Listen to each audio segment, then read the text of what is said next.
Hello everyone and welcome to the Burgess podcast, the show where we are opening up conversations about life at sea, discussing hot topics within the industry, as well as offering mental health support and promoting well-being for crew. We also have our very own in-house recruitment team, so if you or anyone you know is currently looking for a new position, please send your updated CV to recruitment@burgessyachts.com or check out our recruitment posts on Instagram @Burgess Yacht Crew. Earlier this month, we ran our annual Mental Health Awareness Week, and our focus this year has been on loneliness, what it means and how it can impact our mental health. And we were really thrilled to be joined by Rachel Boughton, former crew member who is now a part of the amazing team at Seize the Mind. We discussed what it means to feel true loneliness and how it can happen at different stages of a yachtie's career, and ultimately how we can all support each other during the tough times. Because this is also a celebration of our colleagues, those fellow yachties who are there for us when we need them most, our anchors in the storms. Thank you so much for joining us and for taking time out of what I understand is a very busy schedule for you guys at the moment. So we've talked before, but we're running our Mental Health Awareness Week this week. And this year we're talking about loneliness, which is a topic that I don't know if people fully understand the implications of loneliness and how intense a feeling and the impact that that can have on you. So I think it'll be an interesting chat. But before we crack on, can we learn a little bit about you, Rachel? So you used to work in yachts. Yeah, I was your classic, I'm just going to go and do it for a season or two person. And yeah, I ended up spending my whole adult life, really, 15 years at sea. On and off, I had like a couple of breaks where I tried to go shore-based and then I would sort of go and temp and things like that. And I think that saved my sanity somewhat. But yeah, I started out as a junior stew, then second stew, and then sort of, so probably the last decade or so, I was a chief stew. So yeah, a long time. A long time. So you are fully aware of the unique living conditions of yacht crew. Yeah, and it's something I've pondered on a lot since leaving. So I left 6 years ago, and when I was pregnant with my first daughter, I realised that I was only really familiar with that kind of life. So actually it's been quite strange coming to live shore-based. I realised how institutionalised I was and how different life is for yachties than most of the people that I see now who have, lived a normal shore-based life for many years. So I think it's actually dawned on me more since leaving how unusual our lifestyle is and how unusual yachties are as a result, because we become used to that life. Yeah, and that transition, I mean, we've talked about it before, that transition between ship to shore is quite tough, isn't it? It's incredible. Like, I really wasn't prepared at all. I mean, I guess I had sort of the double whammy of motherhood and moving shore-based at the same time, which is something that, I just wasn't really prepared for. So that's why I really like your theme of loneliness, because I think that was something that really did hit me hard when I left yachting, was you get used to being in a team of people. And, one of the best things about yachting is the camaraderie and being around people all the time. But it can also be one of the toughest parts as well. Yeah. And it's interesting because we were going to talk about loneliness at sea, but actually coming ashore, having spoken to different people in the past, that must trigger like feelings of loneliness, like you said, like leaving that group of people that you're so close to. Yeah, I think it's quite an interesting one, the trajectory of a yachty career, because I think loneliness can really clobber you at different points. Because obviously when you first join and you might be a young greenie away from home for the first time and you've got the physical isolation from everything you've ever known. But then, to those of us that at the other end of our career, when we leave yachting and we're used to that just ready-made group of friends. So it can really strike at different times. I also noticed when you move up to becoming a head of department, that can be quite an isolating experience as well. When you're used to being one of the girls or one of the lads, management can bring challenges as well. And is that why, because you're now with Seize the Mind, one of that fabulous team. Is that why you chose to work there? Oh, there's so many reasons. So I definitely struggled with my mental health. I think throughout my adult life, really, I'd already found certain challenges while I was at university. I had some anxiety and depression. And I think, yachting can really, I think it can push most people to have some form of mental health challenge at some point. It's like you said, it's such a unique environment.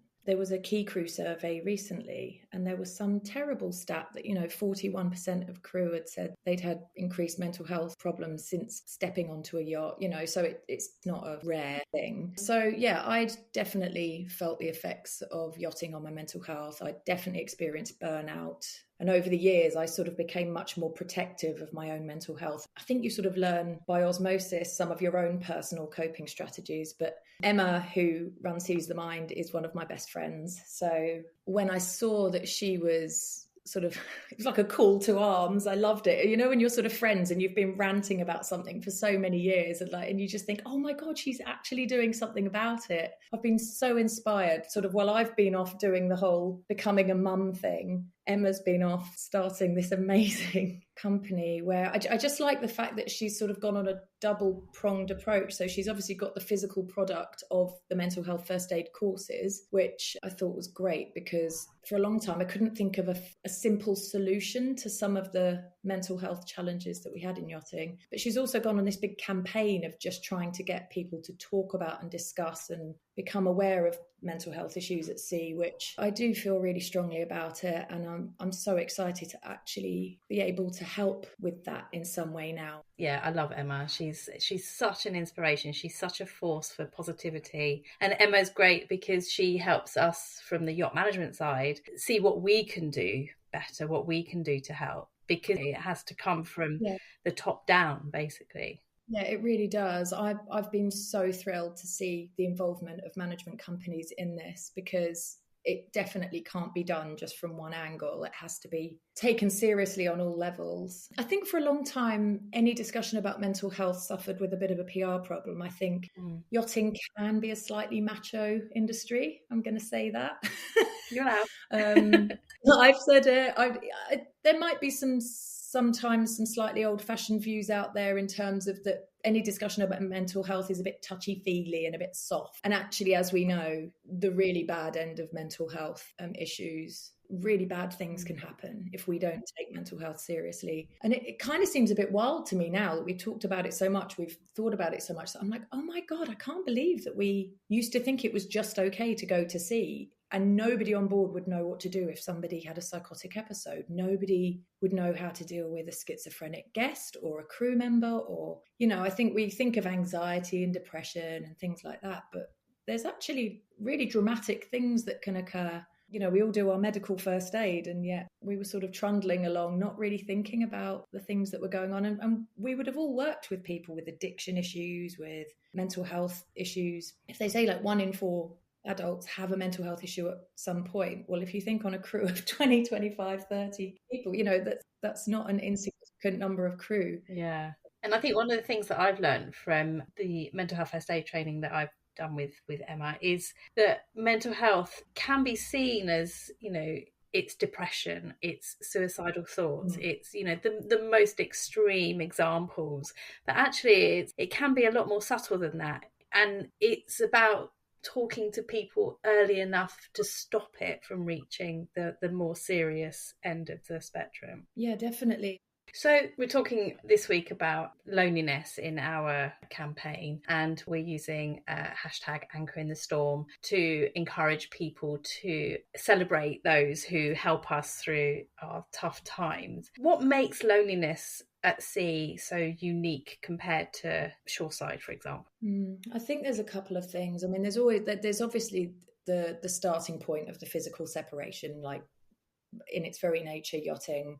We're away from our home support networks. We're away from our friends, our family, our environments that we grew up in. We're usually away from our home countries. So there's a massive disconnect from the minute you step on a yacht. And then if you step onto a yacht where you are maybe in a cultural minority, so you're going to start to feel isolated from the get-go. And obviously there's people from all different nationalities coming to work on yachts, and there's always going to be more of one nationality than another. So there's that challenge. And then I think there's other challenges, like on many yachts, just say a chef has come from working ashore in the hospitality industry, they may have been used to being one of many chefs in a kitchen, whereas they may get on a yacht and they're the only chef, and then you've got the only chief stew and the only chief engineer and I think the captain especially. I think a lot of those roles can be quite isolating because you're on your own. Yeah, you are on your own. And I mean, for some of them, I often do feel for chefs because they're quite often physically isolated in the galley. Every now and then I used to sort of swing in and have a chat with the chefs because they'd just be like, I've been in here all morning on my own. And,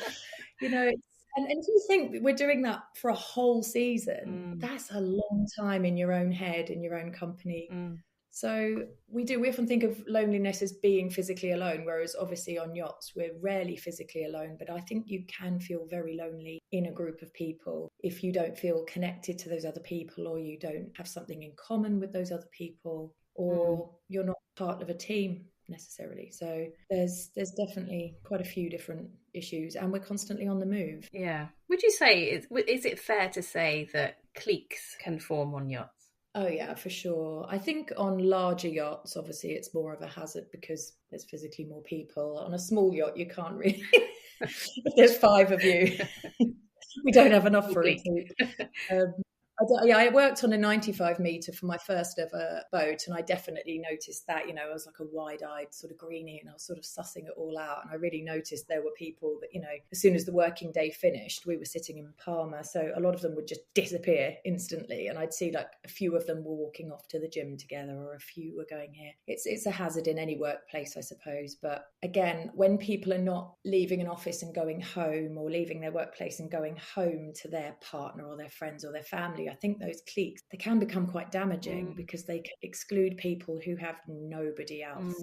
And how would that affect us, physically and mentally? Do you know, I actually heard something, I think it was yesterday, a doctor that I follow on Instagram, she mentioned this Harvard Medical School study where they'd found that loneliness is as damaging as smoking on our physical health. Wow. And this in particular, she was highlighting how women in particular need female friendships. And I don't know whether that was just a particular angle she was coming in on, but there are so many differences. There's studies on people having operations and their medical outcomes compared to if they have a support network at home or if they don't. It's not just a mental thing. It can have a really profound effect on us. And is that because of the stress? Yeah, I believe so. I mean, I can see how it would be the case. I think we evolved to be tribal animals, didn't we? And I think if we feel isolated, it kicks in that old fight or flight. We're not safe. We don't feel safe if we're isolated. I think it can really bring back a lot of those schoolyard feelings as well for people. Like I heard one expert, he referred to it as relational aggression. That we're all friends and you're excluded. That hurts, doesn't it? I think, do you know what? If you mention that to any person, they will go, oh, God, it's awful.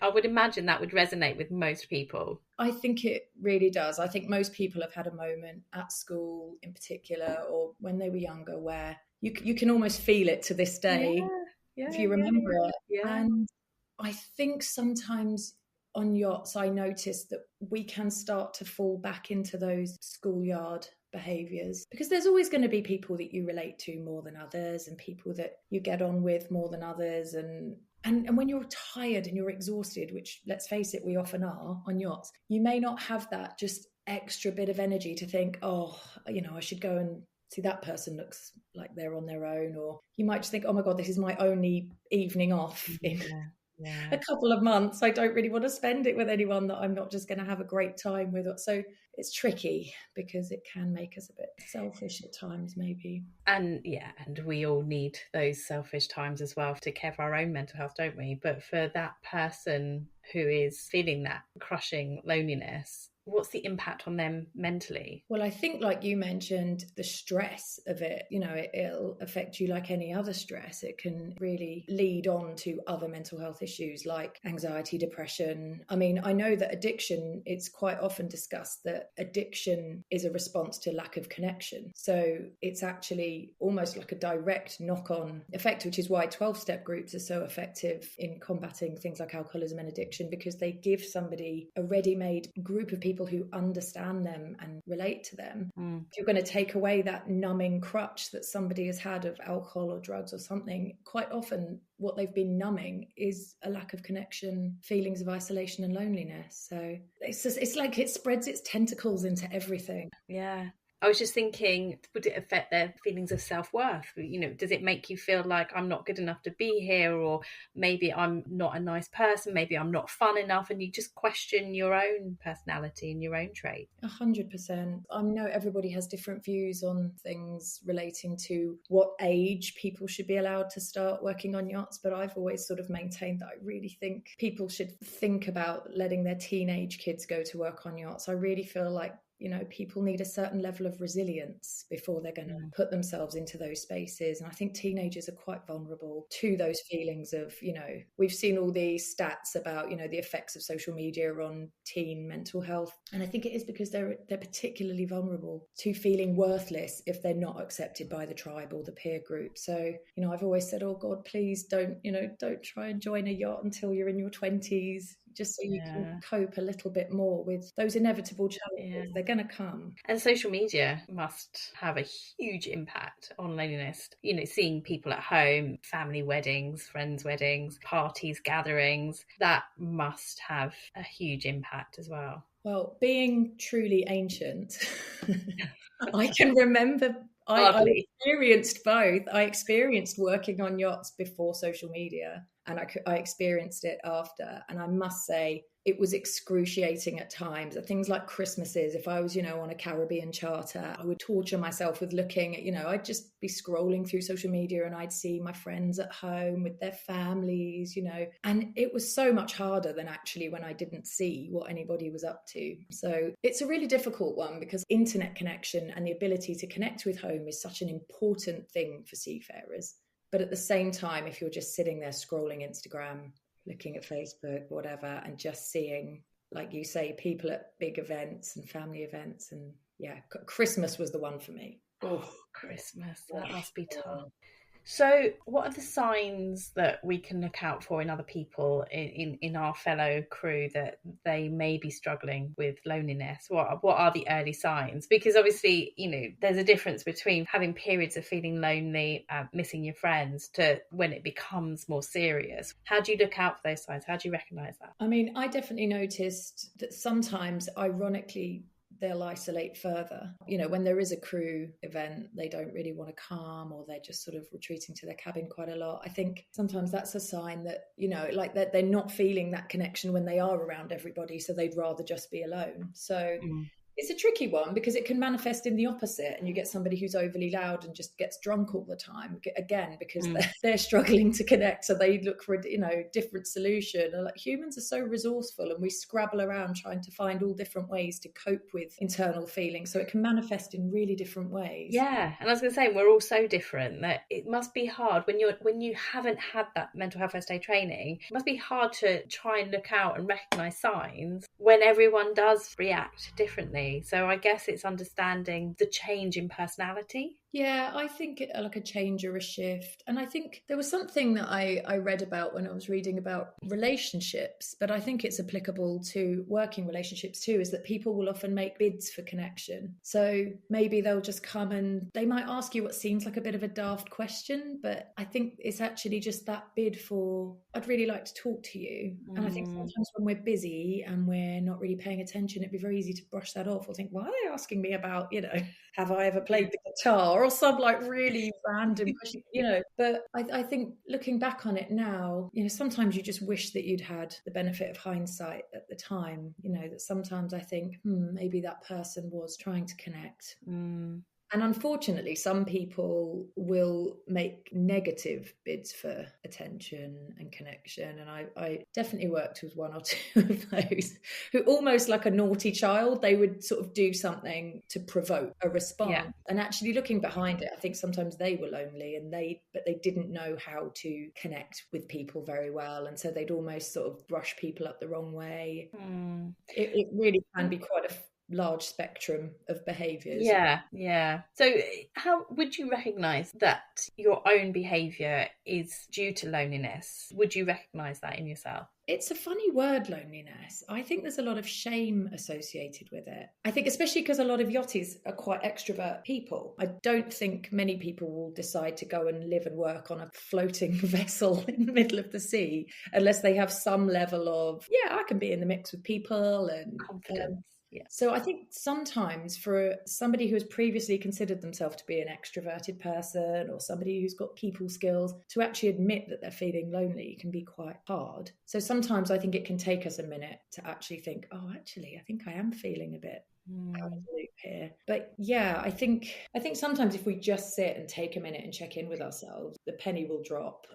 Yeah. Sometimes I definitely found myself that I would fall into this groove of, I'm so busy, I'm so tired, I'm so exhausted. I would stop messaging home, I would stop calling home, I would stop calling my friends. And obviously that would make me feel 1,000 times worse. So, and I remember we used to remind each other on boats quite often. We'd be like, call home, message someone, call a friend, and you'd be like, I don't want to. And they'd be like, no, that means you need to, like, do it. So I think over time I started to realize that I needed to fight that behavior, because you can sink into it. And how do you fight that? What can you do if you do recognise that you're feeling lonely? Well, I found one of the most, this will be harder for some people than others, but I definitely know that from a female perspective, I think it's a bit easier for women. But I used to notice that girls in particular were very good at extracting each other's life stories from one another. So you'd go off to clean a cabin together, or you'd go off to, and you'd come out and you'd be like, oh my God, and this guy cheated on her and it was horrendous, and then she left her career as a lawyer and she came to, you'd have this full rundown. But just being curious and asking a couple of questions about somebody's life before yachts, because everyone's got a backstory, and they're usually fascinating. So I think asking some questions, being curious, has always been one of the main ways of breaking down that barrier. I think sometimes men can find that a bit more awkward. So I think the men, they quite often will go for like activities. Like I know my partner's always like, I found another couple of guys on board that play golf. Like from that point on, he's happy. Yeah, team sport. There's a really nice yachty girls running group in Mallorca. Or there's a lot more things now. They go up and do yoga on the sun deck, or it used to be very drink, and I think that's been a really heartening change I've noticed in yachting in recent times, is that people are more conscious of doing things that are not just going out and getting drunk together. That is good to hear. Good to hear. What role can heads of department play in addressing loneliness on board? How can they, the captains, the senior crew, how can they help foster that more connected environment if they spot somebody who maybe is struggling, or how can they encourage that camaraderie that's needed? Well, again, I'm so happy to see that I think there's been a big shift already in this, that heads of department are starting to think of themselves as having a duty of care for their junior crew. And I think that's probably one of the biggest things, because if you're approaching your job as a head of department with that notion that I have a duty of care for these, some of them are really young, some of the junior crew, and having that slightly protective instinct towards them is a great start, because then you're actually thinking about them rather than just how many cabins can they get cleaned and how quickly can they crack out the laundry, or how fast can the lads do a wash down. Obviously we're not entirely responsible for other people's mental health, but our mental health leads directly to our productivity. So like I said at the beginning, it's not a touchy-feely, like soft, silly thing to care about if they're struggling, if they're lonely, if they're anxious, because a happy team is a really productive team. I think encouraging a relationship of trust. So if the juniors know that they can come to you as a head of department and that it's going to be confidential, I think that's a massive one. It's very easy on yachts for the gossip thing. One head of department's going to talk to another. And obviously in cases of crisis or severe welfare issues, then I know Emma teaches on the course that any talk of suicide, that's an immediate confidentiality breaker, like you need to get help. But I think if your department know they can come to you with an issue that's personal, or they're struggling, or they are feeling lonely, then that's a great start. That you're going to go into bat for them, that you're going to try and help them. You're going to go to the captain to help them if needed, or a DPA, or, just something. I think another thing that I was thinking of for heads of department is maybe to make sure that you yourself are on a stable footing, because then you're going to be much more useful to the people around you. So I think what's really nice again now with social media is that heads of department can connect with other people in the same field, because like I say, often they'll only only be one chef on a yacht, or there'll only be one chief engineer, but now they can go off into a Facebook group or something else and speak to other like-minded people. I think you are a lot more useful to the people around you if you're okay. Yeah, which is why groups like that running club, Yachties Run Wild, isn't it, in Palma? Yeah, groups like that are very good because that does allow chief stews, chefs to connect with people who are, you know, working in that same role, that you may not have anyone else on board that you can talk ideas through with, or strategies with, or problems. And I think for captains in particular, I think captain is one of the loneliest jobs that there can be, because on top of the there's only one captain thing, there is this feeling of I can't show weakness, I can't show vulnerability. Physically, everyone's lives are in your hands when you're the captain. It's a big responsibility. So I think any sort of like networking events where captains get together and, you know, can just have a chat with each other, I think is really great. Because I know, you know, as we all get older in the industry, like all of our mates that used to be deckies, they're now captains, they're now chief officers, and they're my friends' husbands and partners. And I know how stressful the job is. Like it's a really heavy load to carry. So I think connecting with other industry professionals is great. And I think the other thing is just improving your own mental health literacy, like doing any research you can, just paying attention to any talk in the wider sphere about mental health. It just makes you a much more clued up and useful person. Obviously, I feel like everybody should do mental health first aid training, but not just that. There's so many interesting books and podcasts, and there's so much interesting chat about that stuff now. I just think learning about it is beneficial for everyone, not just on a management front, but just as a human, really. I think a lot of today's chat with you has been great, and I think the main takeaway that personally I've got from it is that it's very easy for us all to be swallowed up by our own time constraints, you know, our busy life. We all have such busy lives, we're all hectic, but actually taking a step back and talking to people, noticing if somebody's quieter than normal, isolating themselves, and actually it all just takes that little bit of effort, doesn't it, from each of us, just to make people feel comfortable, feel safe, feel part of the team. Yeah, make them a cup of tea. Yeah. No, just that little thing sometimes if someone's looking like they're having a bit of a crap morning and just they walk in the crew mess and you're like, do you want a cuppa? You know? Doesn't have to be anything massive, does it? No, that's the thing. I think people often think, oh, mental health. It's like, you know, how do I scrape someone off the ceiling when they're, you know, having a total breakdown? Actually, it is. It's, you know, like you said, this preventative notion that like we're just looking out for each other a bit more. Even just acknowledging how much more vulnerable we are because we're at sea. We're away from our friends and family. So just being, I think a lot of yachties do it naturally. I think a lot of us form really close friendships on board yachts. But sometimes there are people that are socially awkward that, they're not going to do that quite so easily. When I look back on it now, I think, I wish I'd maybe reached out a little more sometimes to the people who were on their own. And we all have rubbish days. We all have days where we cope better than others. And on those low days, having that anchor in the storm, having that person to go to can really make a difference to your day. Yeah, I mean, it can get you through a season. I mean, I was talking to my sister the other day and she said, my God, like she was talking about how the mental health literacy has improved so much. And she was recalling, again, hundreds of years ago now, I'll call her old as well. She was on a yacht that, you know, they'd been hard out for an entire season. And she knows full well one of her friends was in a really bad way mentally on board. She was crying every day. She was having a really tough time. And she just says, I wish now that we'd said, you need to go home. Like, you need to get off. It was always like, come on, we can get you through to the end of the season. And I just think now if we just have a bit more knowledge, we can identify it a bit sooner if someone really needs to get out, or we can try and prevent people getting there in the first place. And tell us a little bit more about the mental health first aid training, because obviously this is something that we're keen to promote. I did it myself with Emma and I learned so much from it. But yeah, how can it help in cases like this? Well, I think it's crazy that, you know, because it is only a short course, it's only a 2-day course. You can kind of walk out of it just thinking, you know how you feel when you've done sort of CPR training and like medical first aid, you sort of think, okay, if something really bad happens, like maybe I would have the confidence to try and help. Because I think there was always that barrier of fear. Can I actually be of any use to anybody? So am I going to make things worse? Yeah. And I think mental health, people have a massive, especially those of us that are British, we have a massive fear of like, don't talk about it, you'll make it worse.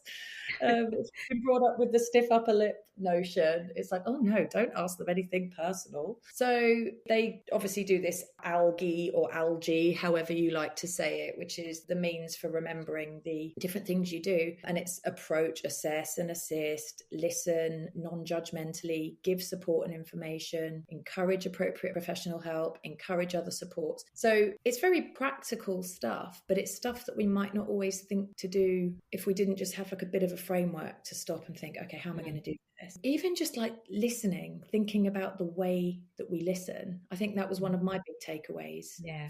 Course was, I butt in all the time because I want to show that I understand what they're saying. And I'm like, oh yeah, I can give an example of when I went through that. And then you'll know that you understand, when actually, no, it's just, I'm just butting in and talking about myself.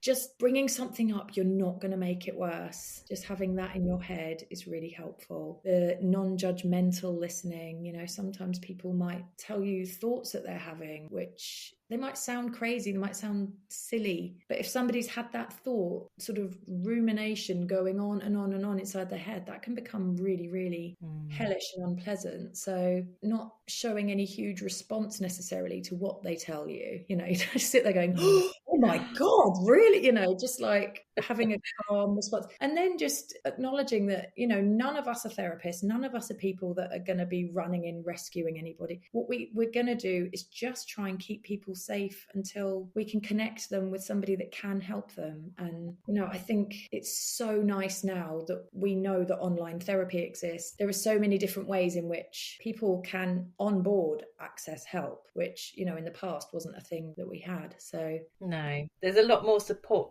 groups available. There are, specifically to Yacht Crew. Yeah, and I found that really helpful, you know, on the course where they give you an app and they give you all the different agencies ashore and, you know, support groups and mental health charities and counsellors and therapists. You know, there's so many different things you can do on top of just being a good mate, just being a good friend. Yeah. You know, thinking of yourself, if you're senior, as having that duty of care. Yeah. Actually, just starting that conversation, it can be a huge relief for some people. Yeah. I mean, Emma's been very open about this, so I don't think she'd mind me talking about it. But one of the things that she has mentioned publicly before is that she herself was in a really dark place at one point. And it was because I just asked her, as her best mate, straight out, are you thinking about suicide? That was the reason she got help and is now the amazing trailblazer we see today. Yeah. I'm not taking credit for all of that, but just the early bit. And do you know what? I remember when she first told this story publicly, and I thought to myself, I barely remember that conversation, because to me, I was just doing what a friend would do, which was, because I'd been very open about my mental health struggles before, I knew that she wouldn't feel embarrassed to tell me. And I just asked her, how bad is it? How bad do you feel? And I'll never, ever regret asking that question, ever. It can be a really powerful thing to just ask someone if they're okay, and you're not going to make it worse. No. And I think, Rachel, you're a shining example of good friendship and being that anchor. I think one thing to take away from that is that the only reason I was good at that was because I'd been such a mess in the past, you know. So it's like, I think we just need to get rid of this notion that we can't show our vulnerabilities and our struggles, because actually they might end up being our biggest strengths, and they really might end up helping our friends in ways that we could never have imagined when we were down in the depths ourselves. So, you know, just sometimes not being ashamed to say that you've struggled yourself can be an amazing way to connect with someone. Yeah, because let's face it, we all have peaks and troughs of struggles in our life, and that's when we need each other. So, Rachel, just to finish off, tell us about your anchor in the storm. Who is your anchor in the storm? Oh, sorry to put you on the spot here. I really worry about, because I'm like, if I don't mention that person. I mean, it's funny because I think Emma has been one of my biggest ones in more recent years. Like I say, I found leaving yachting really hard. Becoming a mother was, for me, a really isolating experience. And I think it's something that a lot of yachty girls will go through, because quite often our partners are still yachties and they go away. So then the loneliness of being at home with a baby can be compounded by our partners being away at sea. And yeah, Emma's been quite amazing for me, because despite living a completely different life, she's always listened with that empathy. She's never judged me for saying I'm having a horrendous time. I think people like to shame mothers quite often and say, you're so lucky to have children, you should never complain, and sometimes you're just having a really bad time. And she just listened to me bang on about it at length and never shamed me for saying that I was having quite a tough time. So, I mean, there's been quite a few others in my yachty years, the people that I could just sit and laugh with. And I think, quite often you're going to cry or you're going to laugh. And if you find the people that you can be really silly with, they all know who they are. Lovely. Oh, well, big shout out to Emma then, your anchor in this. Yeah. And anyone who's listening who wants to shout out their anchor in the storm, please go on to our at Burgess Yacht Crew Instagram page. Let's celebrate each other. Thanks, Rachel. Definitely. Thank you.